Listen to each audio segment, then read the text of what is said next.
The roar of the market surrounded Kwame as he walked among the shabby stalls, his gaze fixed on the dusty ground. The shouts of vendors and the aroma of spices couldn't distract him from the heavy burden he carried in his heart. The relentless African sun punished his dark, weathered skin from years of working in the fields. His family, once respected in the small village of Yebo, now barely survived on the scraps he managed to earn as a day laborer. The mud and straw huts rose around him, silent witnesses to the decay that had befallen the once thriving community. The Zambezi River, which in better times had been a source of life and abundance, now flowed languid and polluted, reflecting the mood of its inhabitants. "Kwame, nothing to sell again?" The mocking voice of Obasi, his former childhood friend, snapped him out of his thoughts. Obasi, now a prosperous merchant, wore colorful clothes and jewelry that painfully contrasted with Kwame's rags. "You should consider selling that hovel you call a home. At least then you'd have something to eat tonight." Kwame clenched his fists, holding back the anger that threatened to explode. His knuckles turned white from the force, and he could feel his nails digging into his palms. "My family has lived in that house for generations, Obasi. I will not sell it for anything in the world." "As you wish," Obasi replied with a twisted smile, revealing white, perfect teeth. "But don't come crying when your children are starving. Little Kofi already looks like a walking skeleton, and little Amina, well, I doubt she'll survive the next dry season." Obasi's words pierced Kwame's heart like daggers. As he walked away from the market, the mocking laughter of successful merchants echoed in his ears, each chuckle a sharp reminder of his failure as a provider. Shame and helplessness consumed him, with each step towards his home, his bare feet kicking up small clouds of reddish dust. Upon reaching his modest hut, Kwame found his wife Adia sitting on the packed dirt floor, holding their youngest daughter, Amina. The little girl, barely 2 years old, cried weakly, her small body racked by a dry, persistent cough. Adia's eyes, once filled with love and hope, now reflected worry and exhaustion. The premature wrinkles on her face told the story of sleepless nights and days of incessant struggle. "Any luck today, my love?" Adia asked, though she already knew the answer. Her voice, once melodious, now sounded harsh and resigned. Kwame shook his head, unable to meet his wife's eyes. "The crops are still bad. No one wants to hire a man without his own land." He sank heavily onto the only stool in the hut, feeling the weight of his failure crush him. Adia rose with difficulty, adjusting Amina on her bony hip. "We'll find a way, Kwame. We always do." She tried to smile, but the gesture didn't reach her eyes, opaque with worry. But Kwame was no longer so sure. Debts piled up like storm clouds on the horizon, and hunger was a constant presence in their home, an unwanted guest that refused to leave. Their other 2 children, Kofi and Essie, seemed thinner and weaker each day.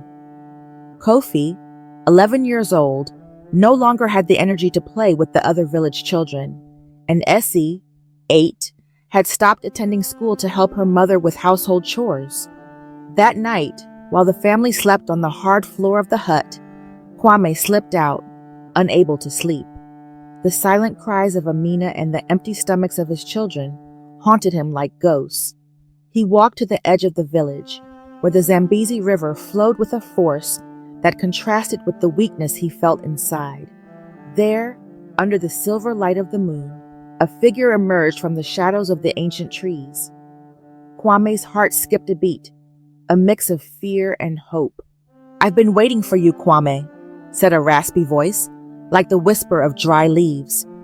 It was the old man Ananse, known for his wisdom and rumors of practicing ancient magic. His wrinkled skin seemed to glow with a supernatural radiance under the moonlight. "You were expecting me?" Kwame asked, surprised and somewhat fearful. The stories about Anansi's powers were well known in the village, and not all ended well for those who sought his help. Anansi nodded, his eyes glowing like embers in the darkness. The spirits told me of your arrival. I know you seek a solution to your problems. Hunger and despair are bad advisors, Kwame, but sometimes they lead us down necessary paths. Desperate, Kwame knelt before the old man, the damp earth soaking his tattered pants. I'll do whatever it takes to save my family, Anansa. Please tell me what I must do. I can't bear to see my children suffer another day. The old man's eyes shone with a mysterious light, as if they reflected all the knowledge of the universe. There is a way, Kwame, but you must be willing to embark on a dangerous journey and face trials that will test your will and heart. The price may be higher than you're willing to pay. I'll do it, Kwame responded without hesitation, desperation drowning out any hint of doubt or fear. I don't care about the danger. My life is worthless if I can't protect my family. Anansi pulled out a small stone from his robes that emitted a faint glow, as if an eternal flame burned within it. This is the Stone of Destiny.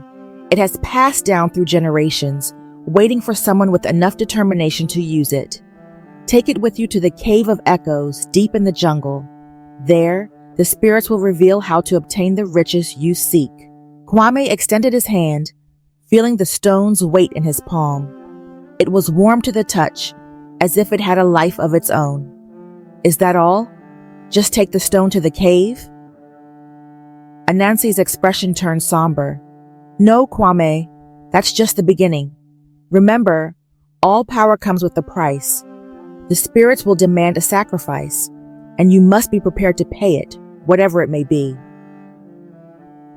A shiver ran down Kwame's spine, but he nodded with determination. I understand. I'll do whatever it takes. Without wasting time, he returned to his hut to prepare for the journey. At dawn, he bade farewell to Adia and his children, promising to return with the solution to all their problems. Adia looked at him with a mix of love and worry, as if she sensed something had changed in her husband. Be careful, my love, Adia whispered, squeezing Kwame's hand. Remember, we love you, no matter what happens. Kwame nodded, unable to articulate words. With one last embrace to his children, he ventured into the jungle, the Stone of Destiny weighing in his pocket as a constant reminder of his mission. The journey through the dense jungle was arduous and dangerous. Kwame faced treacherous swamps where the mud threatened to swallow him with each step. Poisonous snakes slithered among the tree roots, their bright eyes following every movement of the intruder in their territory. Packs of hyenas prowled in the darkness, their eerie laughter echoing in the night like omens of death. But the hardest part wasn't the physical dangers, but the internal battle Kwame waged with each step. The guilt of leaving his family, the fear of the unknown, and the doubt about whether he had made the right decision tormented him day and night. However, the image of his hungry children and the sound of Amina's cough pushed him to keep going. After days of walking, Kwame finally reached the Cave of Echoes. The entrance loomed before him like the mouth of a prehistoric monster, dark and menacing. Breathing deeply, Kwame lit a torch and ventured into the darkness. The cave's interior was illuminated by a supernatural glow, and the walls seemed to whisper ancient secrets. Each step Kwame took resonated, amplified by the cave's acoustics, as if hundreds of invisible feet accompanied him on his path. In the cave's center, Kwame found an ancient, time-worn stone altar. Following his instincts, he placed the Stone of Destiny upon it. Suddenly, the cave filled with ethereal voices, as if the very spirits of the earth had awakened. Kwame, son of Yebo, the voices resonated, making the cave walls tremble. You have shown bravery in coming here. We offer you the wealth you seek, but you must pay a price. In exchange for prosperity, you must sacrifice what you love most. Oh, blinded by the promise of wealth and the desperation of his situation, Kwame didn't stop to reflect on the true meaning of those words. I will do it. I'll do whatever it takes. Please give me the means to save my family. A blinding light enveloped Kwame, and when he opened his eyes, he found himself back in his village. To his astonishment, his humble hut had transformed into a majestic house with stone walls and a red-tiled roof. His pockets, once empty, were now filled with gold coins that jingled with every movement. The following days were filled with celebration. Kwame paid off all his debts and more. His family now wore the finest clothes and ate the most exquisite foods. Amina's health miraculously improved, and Kofi and Asi returned to school, their faces radiant with happiness. Even Obasi, who had once mocked him, now treated him with respect and admiration, seeking his friendship and business advice. Adia, though happy for her family's well-being, couldn't shake a shadow of worry. "Kwame?" she asked one night as they watched their children play in the yard of their new home. "How did you get all this wealth? I fear there's a price we haven't yet paid." Kwame, intoxicated by his new status and the joy of seeing his family thrive, dismissed his wife's concerns. "Don't worry, my love. The spirits have been generous with us. Let's enjoy our good fortune." But the happiness was short-lived. One night, as the family slept in their comfortable new beds, Kwame awoke with a start. Anansi stood by his bed, his eyes glowing with a supernatural light that chilled the blood. "The time has come to pay, Kwame," the old man said gravely, each word resonating like a death sentence. "The spirits demand the promised sacrifice. You must give up your daughter Amina." Horror washed over Kwame, the realization of what he had done crashing down on him like an avalanche. "No, it can't be. There must be another way. I can't sacrifice my own daughter." But Anansi was relentless, his figure seeming to grow in the darkness, filling the room with his ominous presence. "A deal is a deal, Kwame. You promised what you loved most, and the spirits have chosen. If you don't fulfill it, you will lose everything, and your family will suffer a fate worse than death. Drought will ravage your fields, disease will consume your loved ones, and misfortune will haunt you to the end of your days." Tormented by guilt and fear, Kwame made a desperate decision. With a broken heart and silent tears streaming down his cheeks, he got out of bed. In the dead of night, with trembling steps, he went to Amina's room. The little girl slept peacefully, unaware of the fate her father had sealed for her. Kwame watched her for a moment, memorizing every detail of her angelic face. With trembling hands, he wrapped Amina in a blanket and carried her in his arms. Silently, Kwame left the house with Amina in his arms, his heart pounding so hard he feared it would wake the whole village. The night was cold and dark, as if nature itself wanted to conceal the terrible act he was about to commit. With each step towards the altar by the river, where Anansi waited, Kwame felt a part of his soul dying. The weight of Amina in his arms, once a source of joy, was now a constant reminder of his terrible decision. "You've done the right thing, Kwame," Anansi said when they reached the altar. His voice sounded distant and cold, devoid of all emotion. "Place the girl on the altar. The spirits are waiting." With trembling hands, Kwame approached the stone altar. The moonlight illuminated Amina's sleeping face, highlighting her innocence and vulnerability. In that moment, all the memories of his daughter flooded his mind.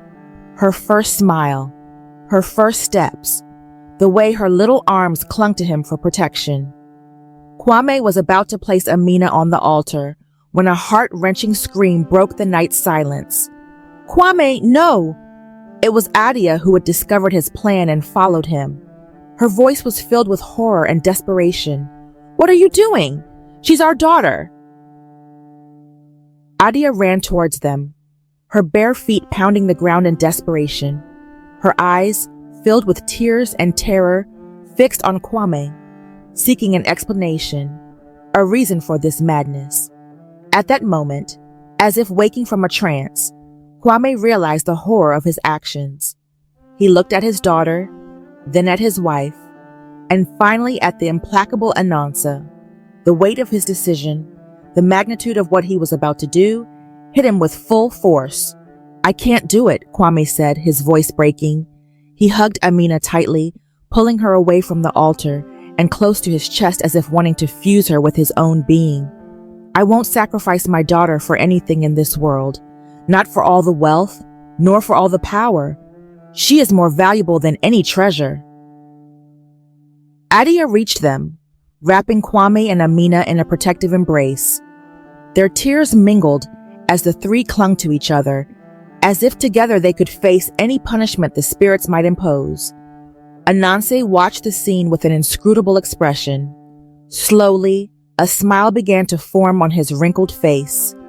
To Kwame and Adia's surprise, the old man's form started to change, his body glowing with an ethereal light, revealing a luminous spirit. You have passed the final test, Kwame, said the spirit, his voice resonating with ancient wisdom. The true sacrifice was being willing to give up wealth for the love of your family. You have shown that your heart is pure and that you have learned the most valuable lesson of all. And Kwame and Adia looked on in astonishment, unable to fully understand what was happening. Amina, awakened by the commotion, began to cry softly. The spirit approached and touched Kwame's forehead with a luminous finger. True wealth, Kwame, is not measured in gold or possessions. It is found in love, compassion, and integrity. You have demonstrated that you possess all these qualities. In an instant, all the material riches Kwame had received disappeared. The grand house reverted to the humble hut, and the gold coins vanished. But Kwame didn't feel sorrow, only a profound relief and gratitude for having his family safe. What will happen now? Adia asked, still fearful that there might be some punishment for breaking the deal with the spirits. The spirit smiled benevolently. You will live as before, but with new wisdom. The lesson you have learned is more valuable than any material wealth. Use this knowledge to help others and strengthen your community.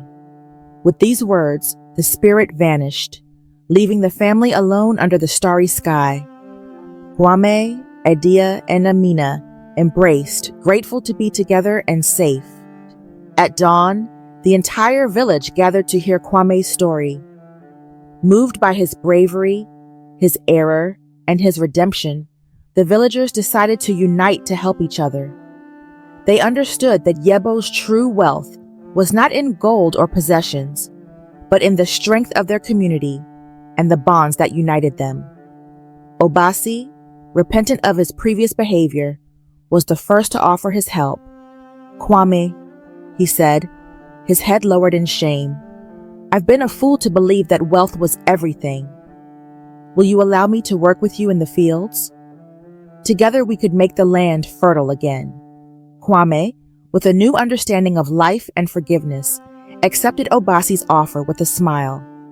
We will work together, my friend, not just in the fields, but to rebuild our community.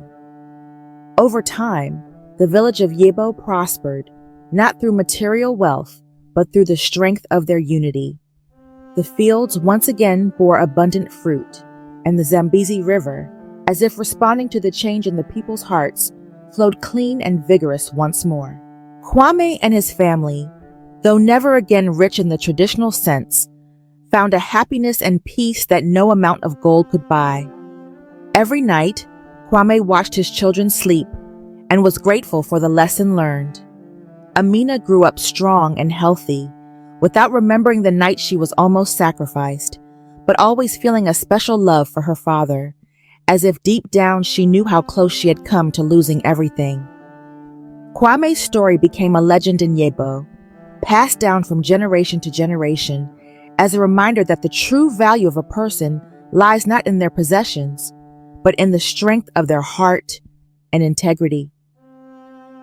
Every year, on the anniversary of his most challenging trial, the village celebrated a festival not of wealth or power, but of unity, love, and wisdom gained. During these festivities, Kwame, though aged, shared his tale with the children, not as a warning, but as a promise that there is hope even in darkness, if one remains true to themselves and their loved ones. Remember, he would say, True wealth lies in the heart. Love your family, care for your community, and never forget that shared love is the greatest treasure. With the children's laughter and the stars above the African sky, Kwame knew that his legacy would endure in the actions and hearts of future generations. Leave us your comments below and share what you learned from this story. Don't forget to like and subscribe to the channel so you don't miss our next exciting stories.